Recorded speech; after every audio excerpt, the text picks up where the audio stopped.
Welcome back, everybody, to the Creating Dangerously podcast. I'm one of the co-hosts, Patrick Bracken. I'm here without my other two co-hosts today, but I am joined by two fantastic filmmakers whose documentary films will both be showing at the Shawna Shea Film Festival July 17th in Worcester, Massachusetts at Studio 50 at WICN. We have Chelsea Stone, whose film is Miss Fury and the Lost Legacy of Tarpé Mills. Welcome, Chelsea. Thank you. Excited to be here. And we have Rachel Vanderby, whose film Love Me and Bait Me shows right after that film at 5 p.m. Welcome, Rachel. Thank you so much for having me. It's a pleasure. Rachel, I wanted to start with you. Tell me about Love Me, Bait Me, why you wanted to make this film, and what story you wanted to tell with this. Mm-hmm. Yeah. Thank you again for having me. So, yeah, this film, started as a passion project for me when I was still in college. I grew up in a rural community in Northern California. And so for me, growing up in the 2000s, queer media online was the main way that I discovered my sexuality. And so that really is, a driving force behind the making of this documentary. In 2016, it was sparked by this fan-led movement online after the death of a fan favorite character from the TV show The 100. And I was a little late to the game, but the fellow producer Margot Vanderby, who also happens to be my wife, we joined forces to make this documentary happen because we were both so moved and devastated by this character death, along with that community. And one thing just sort of led to another. I was really inspired by documentaries like The Celluloid Closet from the mid-90s. Another documentary that I saw growing up was This Film Is Not Yet Rated. That really went into the Hays Code and the MPAA rating system. And so all those were major influences into the direction that this documentary took. I really wanted it to be well-researched and academic, but also still, meet the high emotions of the moment. In 2016, we obviously had the election that fall. That was certainly a motivator, in the making of this documentary as well. Being a college student who was a fierce queer feminist activist of the time, it was a very grassroots sort of moment that then, took 8 years to finish. But yeah, it's been a journey. Well, we'll get back to the 100 in a moment because I definitely want you to tell that story. But one of the things that surprised me about the film is we tend to think of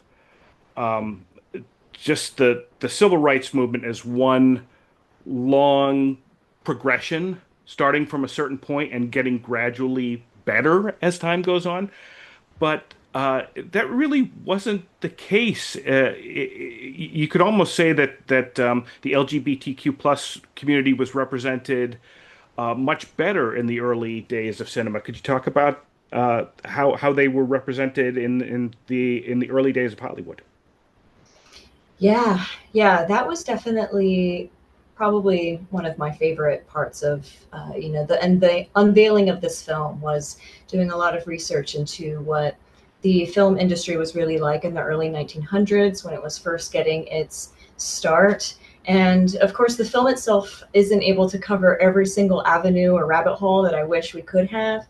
But what was remarkable, and I really credit our editor for Erica Legren for being able to find just so many examples of queer and trans representation from the early 1900s, back when the industry was very unregulated. There were a lot of independent filmmakers. If anything, there are a lot of parallels to, for me, content creation in modern day in terms of YouTube, and a lot of there's just a lot of parallels, I think.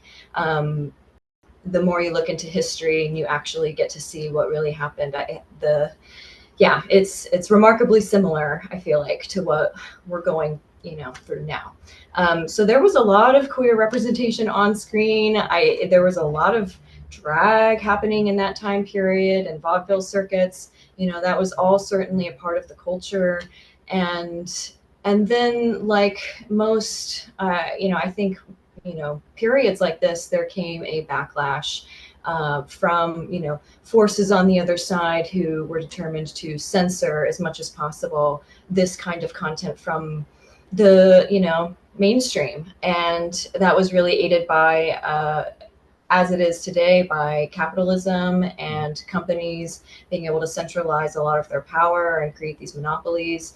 And so then the power of the industry fell into the hands of a few people, a few companies, not so dissimilar to today. So it's amazing to me. The more you look into history, the more you realize, well, we've always been there. You just have to know where to look. And there are forces at play that really don't want us to know about our history and how diverse it was and how queer it was and trans it was. It really is remarkable and very validating, I think, for anyone who questions, their sexuality or their gender today. Yeah, it was definitely eye-opening. Now, you mentioned the forces at work against that, and in the 30s and the 40s, that was the Hays Code. So can you tell us a little bit about the Hays Code and the particular ways that it mandated that homosexuality was portrayed on screen? Mm-hmm. Yeah, and so there was basically a list of do's and don'ts that came out of the Hays Code. It was a very short document that was spearheaded by a man named Will Hays. The code itself is called the Hays Code because of him, but it was really called, I think, the Motion Picture Production Code at the time. It was published in 1930. Right around the Great Depression, of course, which ironically is a time where I think movies were really popular during the Great Depression. The approach to movie making was certainly influenced by the economics at the time. And I think it took a while for the enforcers to get filmmakers on the same page, and so it wasn't until 1934 that it was quote unquote enforced. And I believe they were able to do that by creating an administrative body that was then responsible for going through, watching these films, and dishing out, hey, we watched your film and you need to cut this and this and this. And I think a lot of directors and storytellers from that time had to get creative. I think the Celluloid Closet documentary from the 90s does a really good job of, directors and storytellers from that time talking about their process and how they chose to create certain stories. And that's how a lot of queer subtext made it in and was able to slide through the Hays Code. And so this did influence, the documentary takes us through how this impacted queer representation in movies. And we made that connection between, the censorship of queerness and queer coding in terms of queer coding villains. And so in a lot of ways, the only representation that queer trans folks were able to get from that time had to be portrayed in a negative way. But a lot of filmmakers still made those decisions to try to get that representation on screen for whatever reason. A lot of queer people were involved in making films, at that time. And so I think that's a lovely, way that the Celluloid Closet is able to give a different perspective to the same sort of story about the Hays Code and its impact on the film industry for generations, really. Yeah, I think your film does a great job with that too, in a limited amount of time, considering how much you're covering in your film. Chelsea, I want to turn to you now because at the same time the Hays Code was in operation in films, that was when we had Tarpé Mills and Miss Fury. So could you tell us who is Tarpé Mills and who is Miss Fury? I would love to. Yeah, so Tarpé Mills is the first woman to create a female superhero. So she did this about 6 months before Wonder Woman came out. Wonder Woman, wonderful character, but was created by a man. And Tarpé Mills, she grew up in New York City. She had gone to Pratt Institute. She kind of was always into arts, and in the late 30s, she got into, creating, writing, drawing comics in general. And that led her to doing Miss Fury. And that was the first, superhero kind of action hero by a woman. And she did that from 1941 to 1951. Yeah, one of the things that's fascinating about your documentary is considering how significant her role in comics was, how little we actually know about her. Can you talk a little bit about why we don't know more about Tarpé Mills? Yeah, absolutely. Yeah, that's something that always breaks my heart. That she's relatively obscure. I think a lot of that has to do with her career being short. So she was Miss Fury went on for those 10 years, 41 to 51. It was really big at the time. It was in newspapers, it was printed as comic books.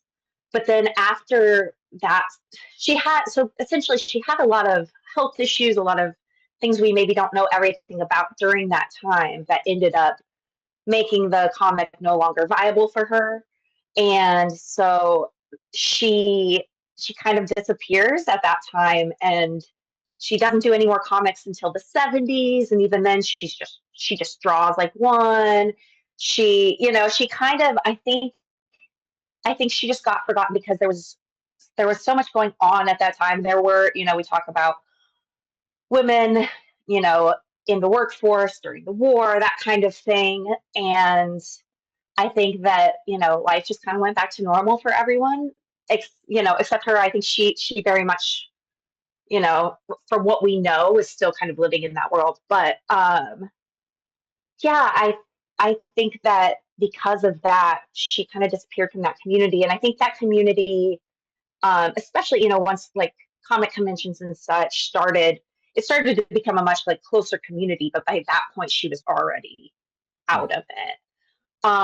And so thank goodness for Trina Robbins, who, brought her. She was a historian of comics and also an artist herself. She is the one who compiled all the comics and now like has those two like volumes of the comics that thankfully I was able to dive into and interview her years ago. So that was good. Yeah, it's a great interview. And one of the fascinating things you do with your film is you're able to kind of speculate on Tarpé Mills' life based on the character of Miss Fury, which had a lot of parallels with her life. Can you talk about some of the ways that the character and the artist were similar? Yeah, for sure. So Miss Fury's a fascinating character. She is, I'm sorry, my cat is doing cat things.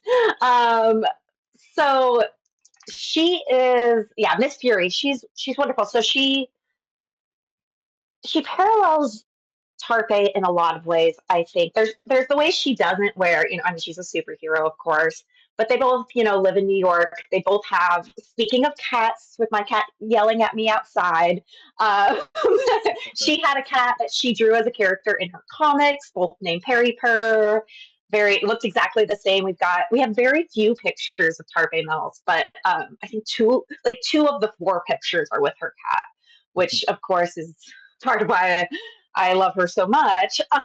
Um, but yeah, so you have this character. I think she used this woman who looked just like her, who had the same cat as her, to kind of live out her own dreams. Um, the character Miss Fury, she's in her daylight or in her regular life, she is a socialite, which that's not what June was. She grew up poor. So I think there's things where it's like she modeled her after herself, maybe personality wise, looks wise, but injected more exciting things into her life. Mhm. Um, how would you say that the character of Miss Fury differed from, say, the character of Wonder Woman or other comics at the time, the portrayal of Mhm. women as written by men? How did her portrayal differ? With Miss Fury, I think that one thing that really stood out to me when I was looking at Wonder Woman, I read a lot about Wonder Woman at the time. I had already, I had seen movies and all those things, the TV show, uh, that kind of thing. But I remember reading a biography about the creator of Wonder Woman around the same time I was first making the documentary. And something that really stood out to me was that he tended to put her, when she's Wonder Woman, put her in kind of very sexualized positions, lots of bondage, that kind of thing. With Miss Fury, I think there is some of that. There's still, I mean, Tarpé Mills said at one point something about like, giving the people what they want, that kind of thing. So there's still some of that, but I think also a lot of the times you can tell it's a woman writing it and creating it because it's more about maybe what she's interested in rather than what other people are interested in seeing her be. So rather than seeing her tied up, she's kicking someone in the chin while wearing a high heel, that kind of thing. Yeah, you also mentioned in the film just the relationships with men in general, how Miss Fury definitely had relationships with men, but they were never the focus. Mhm. So can you talk about that a little bit? Yeah, yeah, I've always thought that was great. So she definitely seemed to have fun with the romances in the comics. She had, Miss Fury had a few boyfriends, some for years, but they would kind of disappear for a while. Like she didn't care right now about what they were up to. And then, they'd maybe come back if it would like move the plot forward. Like a big part early in the comics is like she runs into all these Nazis because her ex fiance is unintentionally marrying a Nazi. So like it's all like to get the plot going, kind of get the action happening. But yeah, she never really ends up with anyone. And then I mean, and it's an interesting parallel to from what we know in her life. She was never married. She definitely didn't have any children. So I'm just not sure if that was an interest to her. I'm not sure if there's other things we just don't know that were happening, that kind of thing. Okay. Rachel, back to you, because eventually the Hayes Code did end. Um, but you mentioned earlier queer coding, and that kind of persisted. Can you talk about some of the ways that queer people were coded in motion pictures even after the Hayes Code was no longer the law of the land necessarily? Mm-hmm, mm-hmm. Yeah, the queer coding of villains in particular, that really was sort of this, stereotyping what, the public perception of queer people were at the time.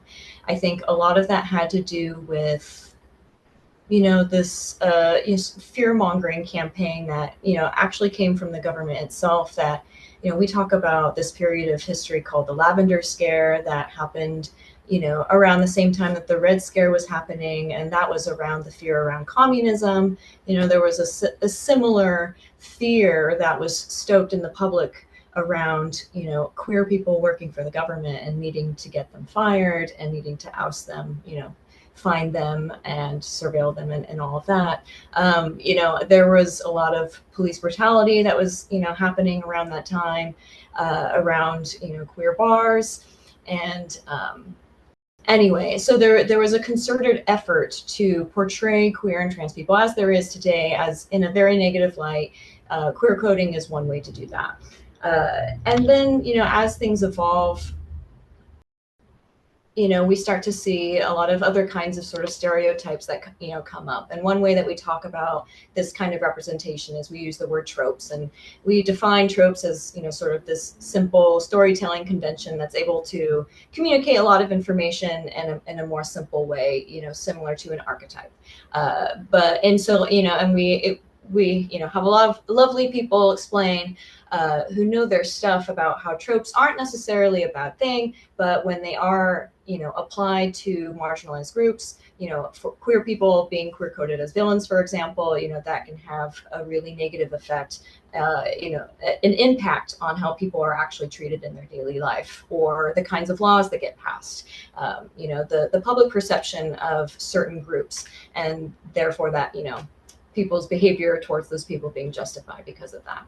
And so there are the tropes that we explore, but one in particular that is a theme throughout is called the bury your gaze trope. And that one in particular, addresses the storytelling style of, well, we want to have queer folks in our story, but because of the cultural climate, because of the Hays Code, censoring this kind of information, it needs to, that character can't have a happy ending. And so the best way to do that is to kill that character off, using tragedy as, and all the ways you use tragedy to tell a story. But unfortunately, it's just used at such a high frequency for a population that gets so little representation. And so it has a really big amplified effect on the people watching these stories, queer people, trans people in particular.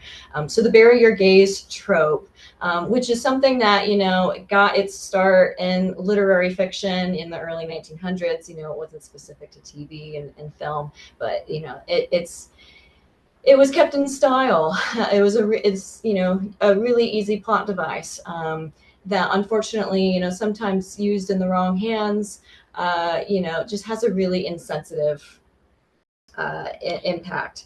And so that's part of, what we critique with the film is, who gets to make these storytelling decisions. Often it's not the people from those respective communities. And so that's one of the calls to action that comes up in our film too, is, who is behind the camera, who gets to tell these stories, and the power dynamics at play that either limit that or make that easier.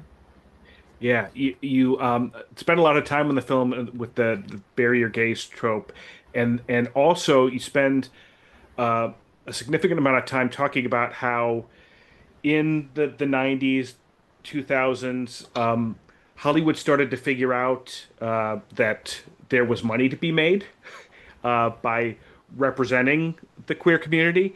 So you talk about something called queer baiting. The film is called Love Me, Bait Me. So what is queer baiting, and how did that manifest itself in that time period? Including today, I would say, probably. Yeah, yeah. Queer baiting is it's such a fun one to talk about. It's it can have sort of multiple interpretations or definitions. It does depend on context.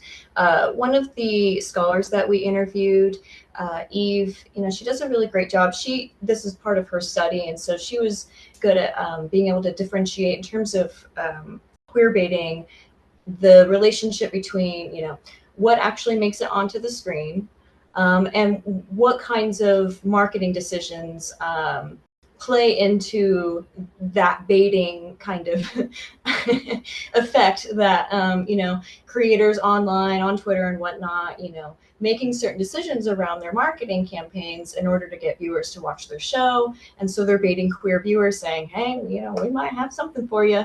A lot of queer fans are desperate to see themselves represented. And so we get really excited when something like that might be teased. Of course, a lot of things have evolved, even just over the past 10 years in terms of even just individuals' relationship to social media. So I think a lot of queer fans these days are more savvy and whatnot. But, there was a period of time where this interaction between content creators, these TV producers and showrunners and their fans was still very new. There was a lot of activity happening on Twitter and Tumblr between these, storytellers and their fans. And it, in a lot of ways, doing the research was really beautiful and sweet, but I think that there were mistakes that were made, not quite understanding the larger context of, what queer fans, queer viewers, people, what we've been ingesting in terms of the stories about our own experience, over the past few decades.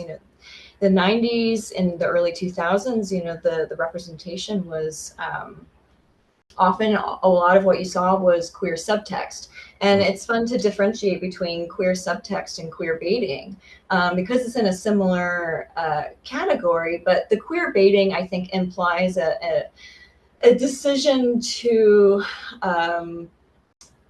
you know, it kind of encroaches into manipulation.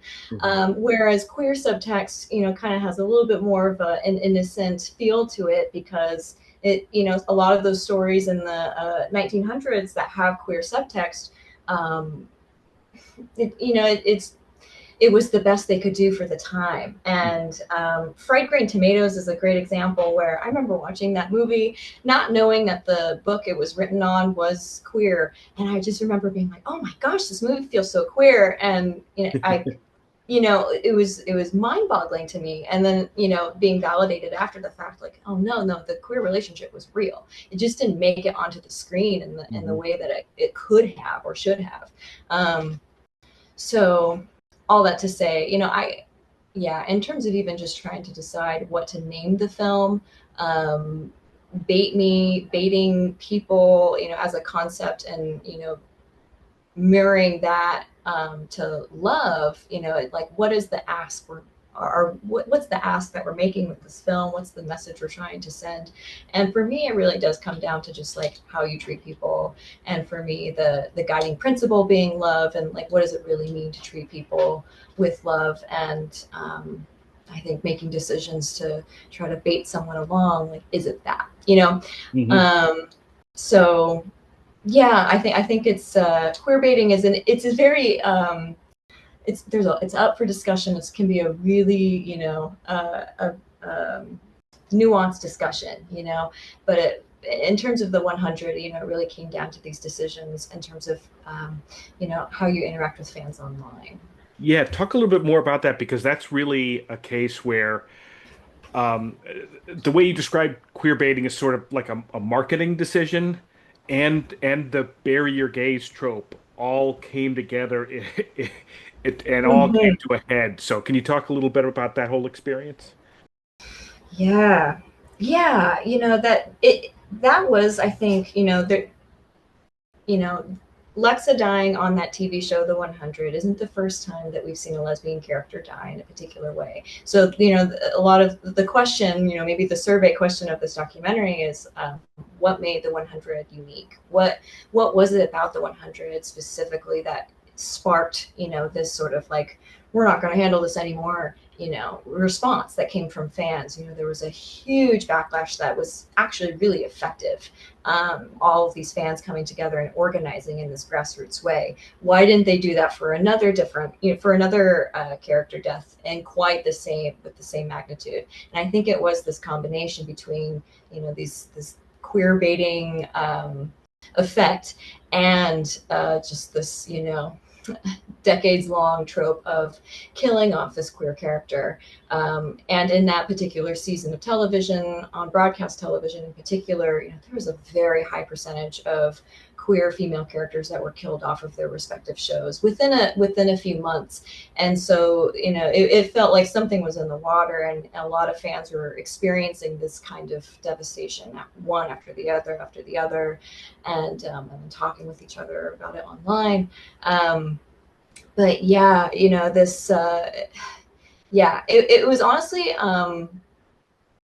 a really special, I think, opportunity too, to speak with the writer of the episode that ended up, you know, killing off this character, Javi. I mean, I love him as a person. He was just so much fun to talk to, and he's just such a great example of, you know, someone who's able to, you know, you know, he's coming to this queer convention to talk with fans who, the name of the convention is around the character that he played a role in killing off. And I just think it's really beautiful that he was able to have these authentic, interactions, I think for probably a lot of people in a really healing way, being able to have that validation come from the person who is involved.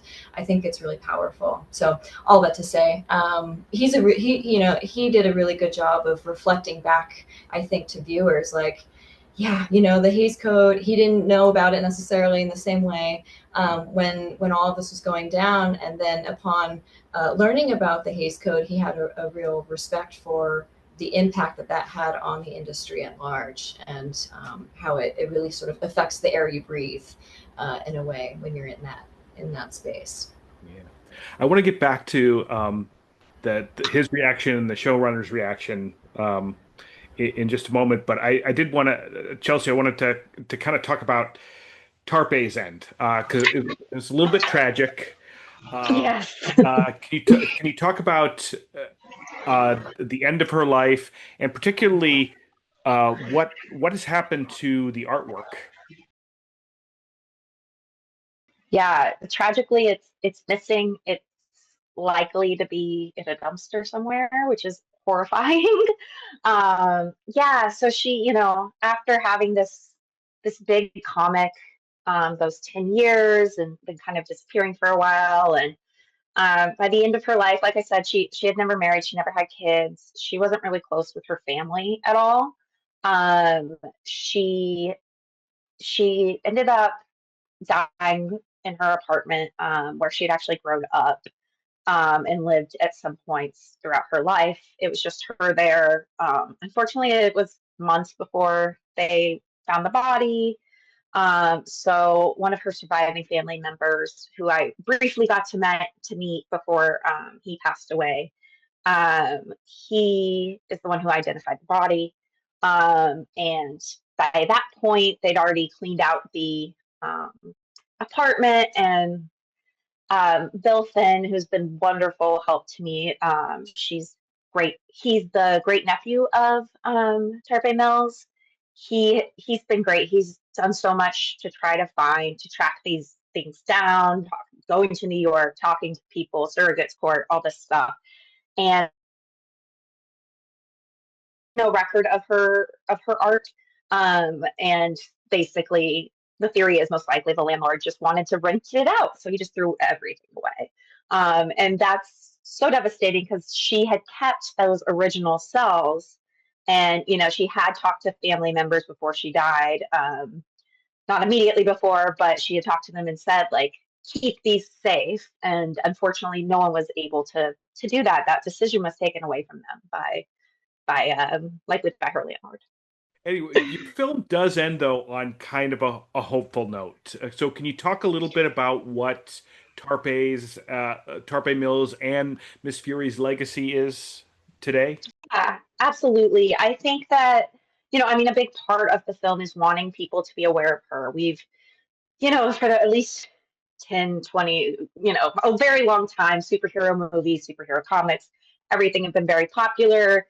They will wane and come back and that kind of thing. But even then, there's still a huge money making, opportunity for those in charge. And it's still such a big industry. And it's such a shame to have someone who was such an impactful part of that, who did something so unique, never really be talked about for the most part. I do think, that is changing to some degree. Trina Robbins, of course, I mean, she really started this by gathering up those comics, publishing those books, and then being so kind as to let us interview her for the documentary. Of course, Bill Finn has been a huge part of this as well. And Comic Con too, they at the Will Eisner Awards, I believe it was 2019, they did induct Tarpé Mills into their Hall of Fame, which was really great. Bill did a speech there. I was there as well. So that was really nice to be able to see. And then hopefully this documentary will also continue that and get more people aware of who she is, what she did, and just not really let her be forgotten. Kind of like she kind of was forgotten in real life, and it's upsetting. And I want people to know, she did this great thing. Yeah. Yeah, absolutely. And Rachel, your documentary also ends on kind of a hopeful note. You talk about the writer and the showrunner of the 100 who actually seem to listen.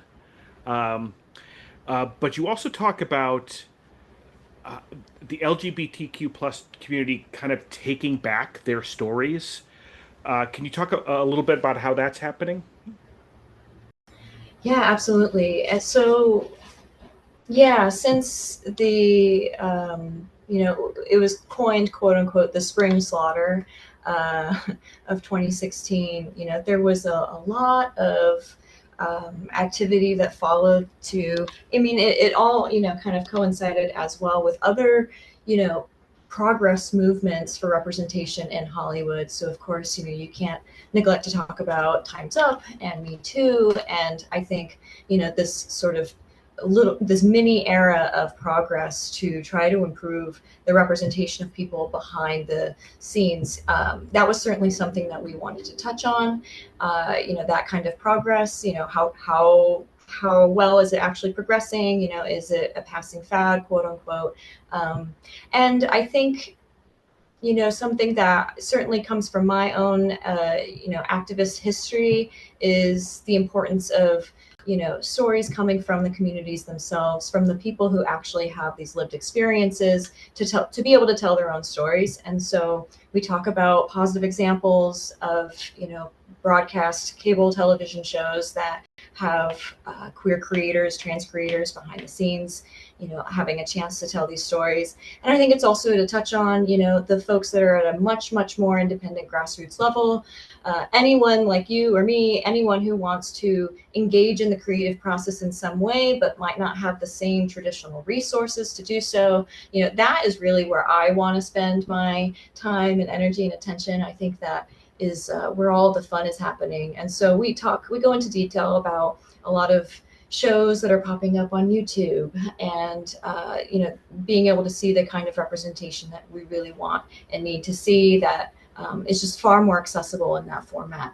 And then also a lot of the streaming services and the production studios that are queer specific, that are BIPOC specific, that are popping up, and that are hoping to gather the resources they need to be able to tell these stories, in a way that is still has quality and gets the attention that it really deserves. And so, in terms of ending on a hopeful note, it certainly was about wanting to empower anyone who wants to be creative, to engage in that process, tell their own story, just be a part of that process in any sort of way, to empower them to do so, and to really link up and partner and collaborate with the people around them in order to make their visions and their dreams happen.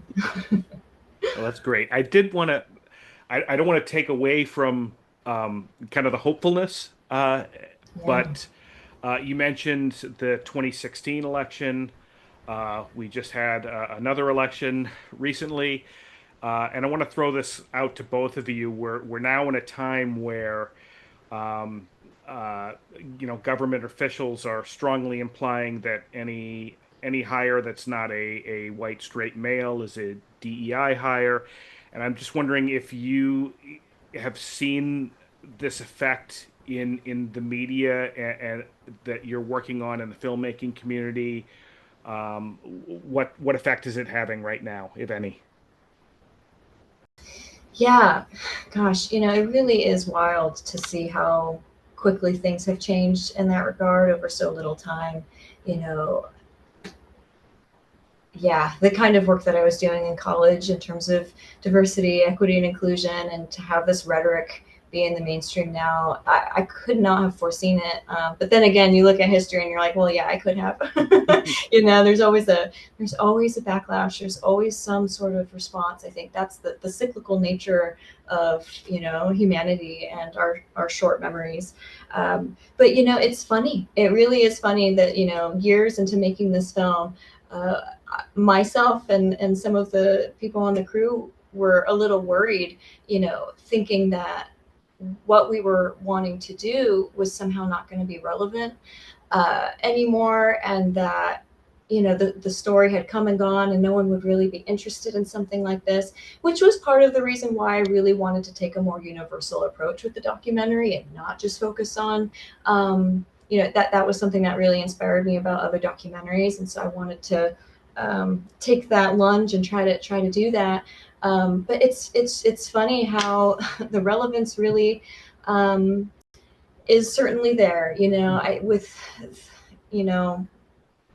just the cruelty that we are seeing on a daily basis. And I can just imagine the impact that has on youth who, in particular, personally thinking about folks who are in more remote areas, who might be less connected and less resourced, who may or may not have access to stories or queer people in their life, how important it was for me to be able to see that at such a young age, to help me discover myself and be able to even just have that private journey of figuring out myself. Sometimes you just need one or two doors to be opened and then, you can go. And so for me, it really was about wanting to reach some queer trans kid in some rural community that, just, was lucky enough to find this link on YouTube, something as simple as that for me. And to think that is even more prevalent and necessary now because of just how many resources are being put into this, this fear-mongering campaign and all of this, real discrimination, that's coming down. It really begs the question of, what is the point of all of that and why, And so I hope that this film, helps folks, have more empathy for people with different lived experiences than them. And I think for me, if I had to share anything that was helpful and, my trying to reconcile difference as, an 18-year-old going to college for the first time, is really helpful to be able to tell myself, like, you don't have to understand another person's experience in order to be accepting of them.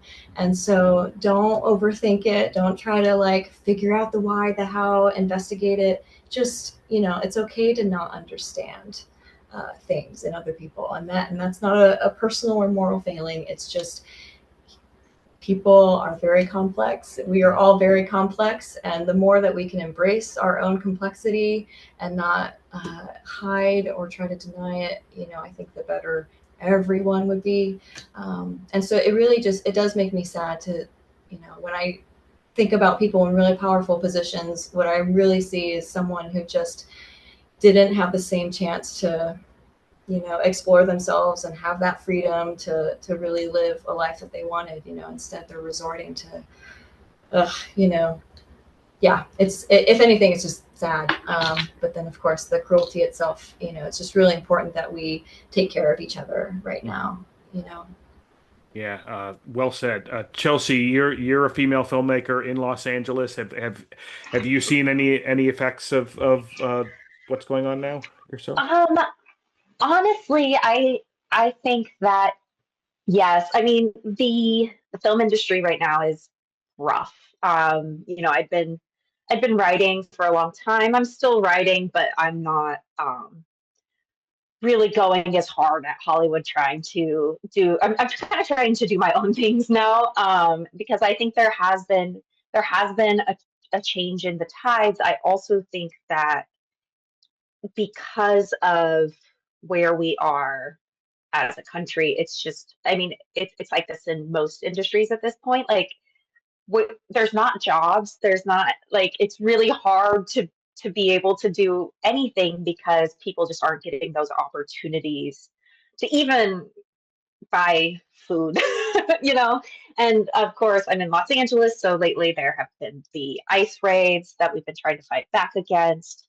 So I think that's the thing. There are things in the industry that have swung, but I also think that there's just so much in the world that it has kind of swung.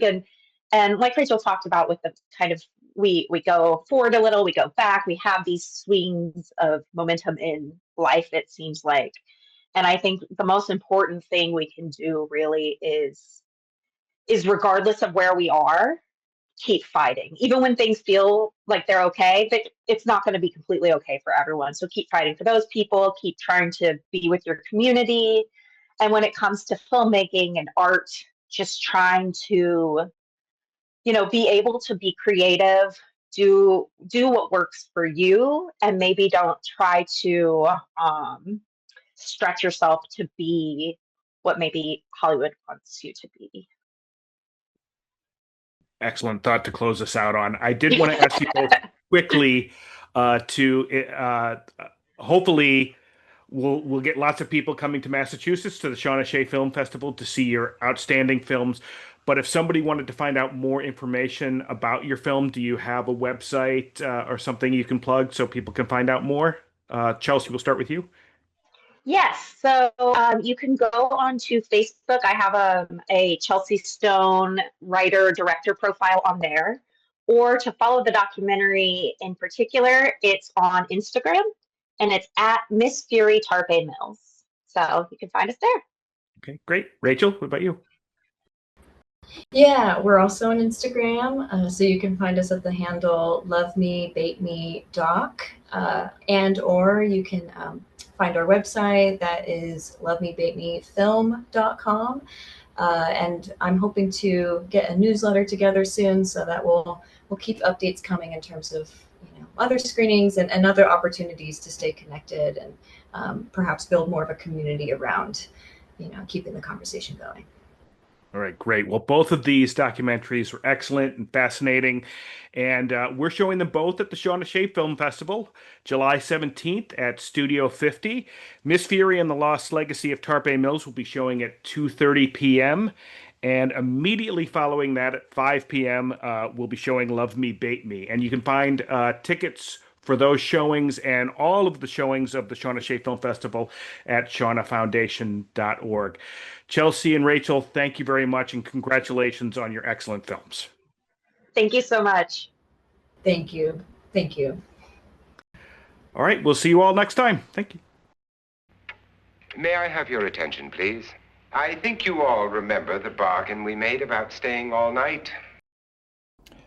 Not tonight, Vincent. We all have to rest up and get ready for the Shawna Shea Film Festival coming up on July 16th through 19th at the Hilton Garden Inn and Studio 50 at WICN in beautiful Worcester, Massachusetts.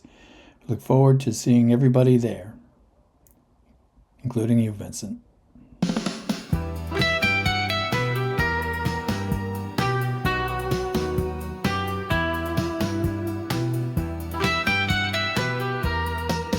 The Creating Dangerously podcast is a production of the Shawna E. Shea Memorial Foundation, Inc., a 501c3 arts educational nonprofit organization. The views and opinions expressed on the Creating Dangerously podcast are not necessarily those of the Shawna Foundation or its affiliates. Not that we have any. Thanks for joining us, and remember, keep creating dangerously.